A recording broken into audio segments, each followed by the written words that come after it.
What's going on, guys? It's Marcus here with Discover Ignite, where we discover possibilities and ignite change. And in my last video, when I talked about some life-changing events, I talked about how I went from going in a truck installation factory into going into the military and what really led me down that path. Now, in doing so, there is another life-changing event essentially that I want to talk about, right? And that was essentially transitioning out of the military. Now, as you may know, or you may not know, you essentially in the Air Force, you enlist for 4-year periods, right? And after the initial 4-year period, I believe you can do 2 years or 4 years. And at my 4-year mark, I slightly considered getting out, but the thought maybe crossed my mind for maybe like a half a day. And then I was like, no, I'm staying in. I enjoy this. I'm secure in where I'm at, right? And so I essentially enlisted for 4 more years. And I didn't think about it. I was primed to do 20 years and get a pension, right? That's what my ultimate plan was. And come that 8-year mark, there was a lot of different things going on in my life in the aspect that I was traveling a lot and I wanted to start a family, but I didn't want to, be gone from my children for months on end, if not years, right? Because that's essentially a lifestyle you live. And I was traveling so much that I was kind of getting burnt out on the traveling. Yes, I did enjoy it and I got to see a lot and I have a lot of great experiences, but I didn't want to be gone, right? If I had kids and I wanted to see my kids grow, right? I didn't want to be gone for so long that I couldn't allow that to happen, right? And so at that 8-year mark, it was essentially the make or break time, right? Because if I would have stayed in past the 8, then I would have just automatically just done 20, right? Because you were essentially halfway there, you might as well just go all the way. And so at the 8-year mark, I started really debating it. I started going back to college, right? I started taking college more seriously again, and especially because I was considering getting out. And so I started going back to college. I started doing all these different things, essentially setting myself up in case I wanted to get out.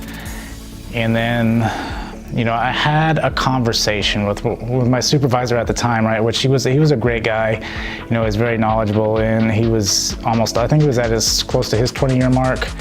And he was telling me, at my 8-year mark, I wish I would have got out. And he was telling me all these different things about the outside, about how they make more money and all these other different things, right? And you don't live such a structured lifestyle. But the thing that I've always enjoyed was the structure of the military, right? Because essentially the way I was raised, right, was a very structured lifestyle. So in the fact that, I was supposed to do specific things and I was always held accountable for things, right? And so I enjoy the military, and that's why I did a video on why I enjoy the military and why you should go in the military, right? And that's the biggest reason, because I'm a structured person and that was extremely structured for me. And so at that point, the 8-year mark, I finally came to the conclusion that I should probably get out, right? If I was gonna do it, I need to do it now. And I felt I was young enough, if need be, I'm already going back to college. I'll just finish my college and then slowly transition out of being a telecommunications specialist, right? Because that's what I was specialed in. And at that point, I really was scared, right? Because I had done 8 years in the military and everything was essentially taken care of for me, right? So all of my food, my housing was taken care of for me, right? I had tons of training, all my school was essentially paid for, right? I didn't have to really come out of pocket except for those things that I really wanted, right?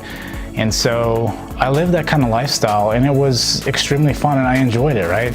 But it did come at a price, right? You were essentially could leave at any moment, right? You can leave in the dark of the night. I mean, that's just the way that whole life is, right? And so that's what I kind of wanted to get out of and kind of go out into the real world, right? And I must admit, when I essentially said, okay, that's what I'm gonna do, I started doing the paperwork. And I had so many people tell me, it's not too late. You can just stop and not go out there. You don't have to go out to the civilian world. And, a lot of times I was like, I was really scared. I didn't want to go initially, but I was like, I have to do this. For some reason, I was even called to go, right? Like I wanted to get out. I wanted to start a family. That was like my biggest thing. And I felt, well, if I can make more money on the outside, why would I stay in?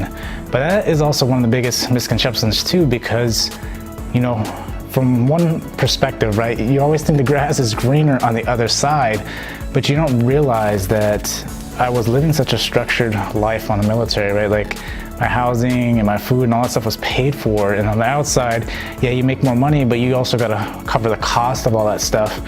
And you don't get paid all this extra pay, right? So I came to the conclusion that I was going to get out. And this took a couple months transition, right? There was a lot of different things you have to, loopholes and stuff, everything you gotta go through just to get out and see you on your way, right? And so I did all these things, and I remember that last day, right? That last day you had to take some paperwork and your ID card and all this stuff, and you had to go turn it in. And I was getting ready to turn that stuff in, right? And I turned it in, and it felt weird, right? It felt like a weight was lifted off of me, and like you could run free, but you don't really want to run free because you've essentially been in the structured environment, right, for 8 years. And I remember getting out, and it was the scariest thing, but it was the most exciting thing. And I ended up moving up to where I am now. I moved up to Virginia, where my girlfriend at the time was staying, and I moved in with her, and I really was excited, right? Until I initially got there, right? And then I was like, okay, well, now I really have to get a real job. And up to that point, I was kind of already like searching for things, right? And seeing what was out there. And I was getting a lot of calls, but people were like, well, if you're not in the area, we don't really want to interview you and all this stuff. And then you come out, and it's not at all what other people think it is, right? Like you expect that because you're in the military, everybody wants to hire you, and you got all these, different options, when it's not at all the case. Like, it's great to have it on your resume, but people don't really like that, right? They may like the fact that you're a veteran. They like hiring veterans because it might make their business look good, right? But essentially, like, again, people don't like that. It doesn't seem that way anyway. The perspective is that people don't want to hire you because you're in the military. You haven't had any quote unquote, real experience on the outside. And it is very different, right? Because in the military, you don't just learn one skill like it is in the civilian world, right? You learn multiple skills. You learn everything essentially connected to everything, right? So when in telecommunications, you don't just learn about the lines, running the lines, you learn about management, you learn about, tons of other different aspects, right? You learn about computers, you learn about desktops, you learn about essentially everything else that is not yours, right? You have what is called an additional duty, and you'll have so you'll have these additional duties, and they're good because you learn a lot. But again, when you transition, people, they don't really seem to care about that, right? And so that was one of the hardest lessons I learned when I got out. And when I got out, people were willing to hire you, but then you realize that people aren't hiring you for the prices that you were thinking, right? You're like, I got all this experience. I've been a manager since I was like, 26 years old, and I've been doing all these other different things. I've had all this training, and people just kind of blow that off, right? If they haven't experienced it, they will essentially just brush it off. Like, that's the military, that's not the civilian life, and essentially they don't care, right? And so that's one of the hardest lessons I learned when transitioning out of the military. So it was hard, right? And it was kind of discouraging when you come out, right? Because you feel like you've dedicated all this time and stuff, and you think that would transition a lot easier than it is. And I can see why a lot of veterans, have trouble finding work on the outside, because you think you have a skill. A lot of us go into the military thinking that, right, to obtain a skill that we can use on the outside. And then when you get to the outside, it's a different world. And again, people don't really seem to care, right? Like there's a handful of people that might actually, go on to become something else, but are completely unrelated to that in which they went in the military for. And that's even what I did, right? Because when I got out, I was in college, right? I enrolled in college, and that helped to get me transition through, right, this whole transition period, because it took me a couple months after the military to actually find a job that would pay me enough essentially to be able to live, right? And so it was extremely stressful coming out. I know there's a lot of times where I felt like it wasn't that stressful, but I put in as many different resumes as I could and had to go through that whole spiel, which I never thought I would actually do at one point, right? Because I thought I was going to do 20 years and then that was it, and I didn't have to worry about doing a resume, right? Unless I really wanted to work, because that was my initial plan, right? And we don't always do things according to plan. And again, this point it was really hard. It was one of those really hard pills to swallow, right? Because you get out and you think that I have the skills, like I'm set, I'm ready, I can do this, right? And then it's not at all the case. A lot of times it is extremely scary, and it's a point to where, you know, you transition out, and like I had talked in my previous video, right? It's like you have the training wheels on going into the military, right? You essentially kind of skate through life because everything is taken care of for you, right? And then when you take them off and go into the real world, you know, you have bonds and stuff in the military that you don't have on the outside, right? Everybody, it's kind of a free-for-all is what it feels like when you come to the outside. So it's kind of a shock when you come back, especially if you're in the military, right? You go through a lot and you become really close with a lot of people.